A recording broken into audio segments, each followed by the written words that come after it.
Assalamualaikum warahmatullahi wabarakatuh dan Om Swastiastu. Perkenalkan, nama saya Nikadek Aiswandini, NIM 18 12 11 145, jurusan Sistem Informasi, dan rekan saya Komang Puji Asterini, NIM 18 12 31 120. Kami dari kelompok 8 akan mempresentasikan hasil dari tugas analisis proses bisnis, di mana kami mengambil studi kasus pada bisnis pada juragan-cost.id. Juragan-cost.id merupakan sebuah perusahaan atau bisnis yang bergerak di bidang jasa. Bisnis ini berbentuk sebuah platform yang menyediakan hunian kos, kontrakan, dan apartemen, bekerja sama dengan mitra pemilik hunian. Platform ini sudah berdiri sejak tahun 2015. Juragan-cost.id sudah menjalankan bisnisnya selama 3 tahun. Juragan-cost.id menawarkan dan mempromosikan produknya berupa hunian kos, kontrakan, dan apartemen ke seluruh wilayah melalui distributor yang tersebar di berbagai kota besar di Indonesia, seperti Bali, Lombok, Yogyakarta, dan lainnya. Pertama-tama kita membuat organizational chart, di mana di sini menggunakan dua simbol. Yang pertama simbol kotak, yaitu simbol dari proses atau proses simbol, dan yang kedua menggunakan anak panah atau di sini artinya simbol alur. Pertama, juragan-cost.id dipimpin oleh seorang direktur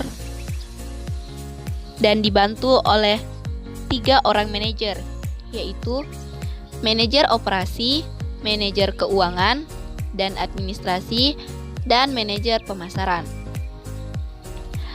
Setelah itu, para manajer tersebut membawahi 10 divisi, meliputi divisi operasi, divisi R&D atau Research and Development, kemudian divisi keuangan dan accounting, selanjutnya divisi pemasaran, setelah itu divisi penjualan, setelah itu divisi promosi, divisi quality assurance, divisi pembelian, divisi umum dan personalia, dan divisi warehouse.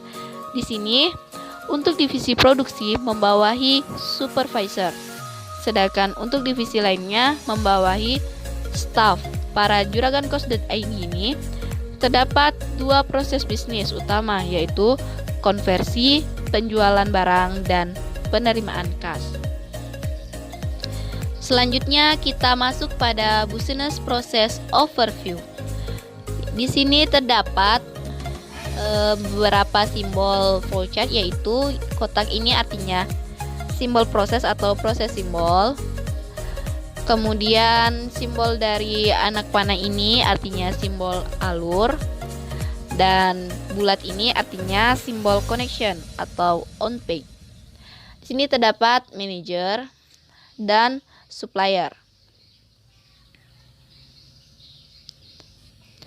Di sini supplier adalah orang yang menyediakan bahan baku untuk diolah menjadi produk jadi ataupun setengah jadi. Di sini manajer melakukan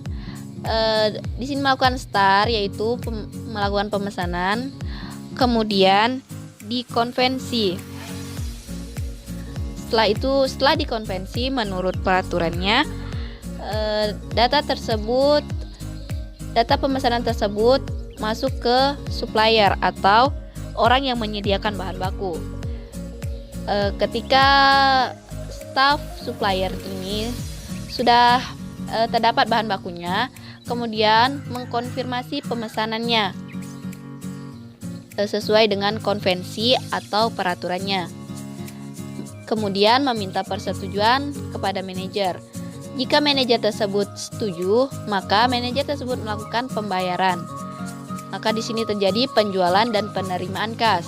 Kemudian terjadinya validasi, atau di sini artinya validasi yaitu suatu tindakan pembuktian pembayaran kepada supplier. Setelah itu supplier mengirimkan bahan mentah untuk penjualan dan penerimaan kas tersebut. Setelah itu terbentuklah sebuah hunian atau kos.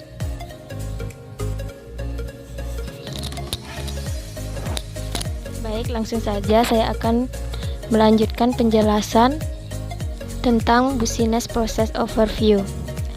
Di sini ada dua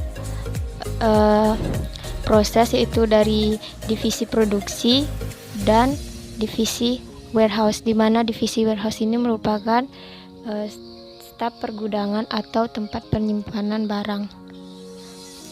Divisi produksi akan melakukan permintaan bahan baku kepada konveksi, yaitu persiapan produksi. Setelah persiapan produksi menerima permintaan bahan baku, maka akan mengirimkan data pemesanan kepada divisi warehouse.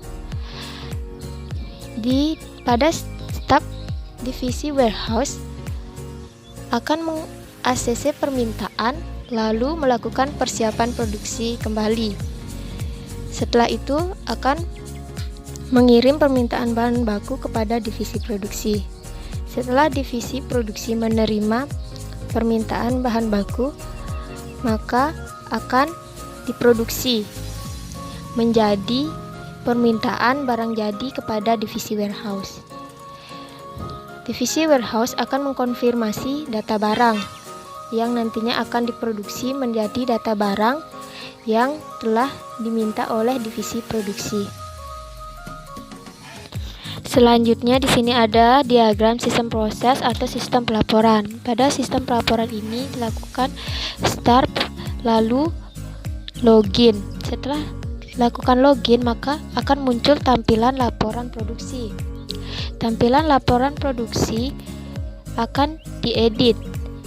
Setelah dilakukan edit laporan produksi, maka laporan produksi tersebut disimpan.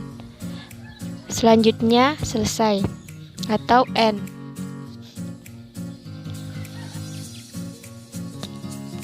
Sekian penjelasan dari kelompok kami. Lebih dan kurangnya mohon dimaafkan. Saya tutup dengan ucapan Assalamualaikum warahmatullahi wabarakatuh dan Om Santi Santi Om.